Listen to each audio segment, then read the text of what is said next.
Praise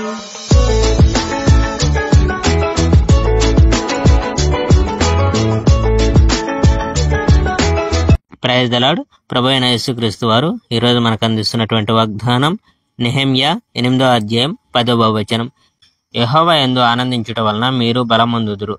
Nehemiah 8వ అధ్యాయం 10వ వచనం. ఎజ్రా ధర్మశాస్త్రాన్ని చదవడం. ఆ విధంగా ఇశ్రాయేలీయులందరూ ఆ ఏడాది 7వ నెలలో సమావేశమయ్యారు. వాళ్ళందరూ నీటి గుమ్మం ముందర మైదానంలో ఏకమనస్కులై ఒకే మనిషి అన్నట్లు గుమికూడారు. వాళ్ళు ఎజ్రా ఉపదేశకుని మోషే ధర్మశాస్త్రాన్ని పైకి తీసి పఠించవలసిందిగా కోరారు. ఇశ్రాయేలీయులకు యెహోవా ఇచ్చిన ధర్మశాస్త్రం అది. యాజకుడైన ఎజ్రా సమావేశమైన జనం ముందుకి ధర్మశాస్త్రాన్ని తెచ్చాడు.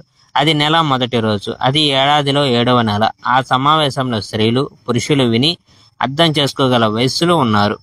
ఎజ్రా ఉదయం నుంచి మిట్ట మధ్యాహ్నం వరకు ధర్మశాస్త్రాన్ని చదివాడు. నీటి గుమ్మం ఎదుట ఉన్న మైదానానికి ఎదురుగా నిలబడి ఎజ్రా స్త్రీలని పురుషుల్ని విని అర్థం చేసుకోగల వాళ్ళందరినీ ఉద్దేశించి చదివాడు. జనం అందరూ ధర్మశాస్త్ర గ్రంథం పట్ల భక్తి శ్రద్ధలతో విన్నారు. ఎజ్రా ఈ ప్రత్యేక సందర్భం కోసం నిర్మింపబడిన ఎత్తైన కొయ్య వేదిక మీద నిలబడ్డాడు.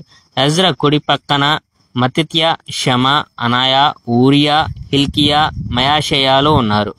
ఎజ్రా ఎడమ పక్కన పెదాయా, మిషాయేలు, మల్కియా, హోషూము, హస్బద్దానా, జకరియా, మెషల్లాములు ఉన్నారు. అప్పుడు ఎజ్రా గ్రంథం విప్పాడు. ఎజ్రా ఎత్తైన వేదిక మీద నిలబడి ఉన్నందున జనులందరూ అతన్ని చూడగలుగుతున్నారు. ఎజ్రా ధర్మశాస్త్ర గ్రంథాన్ని తెరవగానే జనం అందరూ గౌరవంగా లేచి నిలబడ్డారు. ఎజ్రా మహాదేవుడైన యెహోవాను స్తుతించాడు. జనులందరూ తమ చేతులు పైకెత్తి బిగ్గరగా ఆమెన్ ఆమెన్ అన్నారు. తరువాత జనులందరూ నేల మీదకు వంగి నమస్కరించి యెహోవాను ఆరాధించారు.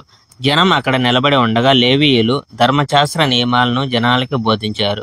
అలా బోధించిన లేవీయులు యెషువా, బాని, షెరేబ్యా, యామీను, హక్కూబు, షబెత్తె, హుదియా, మయాషాయా, కెలిటా, అజర్యా, యజాబాదు, హనాను, పెలాయా. ఆ లేవీయులు దేవుని ధర్మశాస్త్ర గ్రంథాన్ని చదివారు. వాళ్ళు జనానికి అర్థం వివరించి దాన్ని సులభం చేశారు. చదివిన దాన్ని జనం తేలిగ్గా అర్థం చేసుకోగలిగేందుకు గాను వాళ్ళు తాత్పర్యాలను వివరించి చెప్పారు. తర్వాత పాలనాధికారి నెహెమ్యా, యాజకుడగు ఉపదేశకుడైన ఎజ్రా, జనానికి బోధిస్తున్న లేవీయులు మాట్లాడారు. వాళ్ళు, ఈరోజు మీ దేవుడని యెహోవాకు ప్రత్యేక దినం. మీరు విచారంగా ఉండకండి, ఏడవకండి అని చెప్పాడు.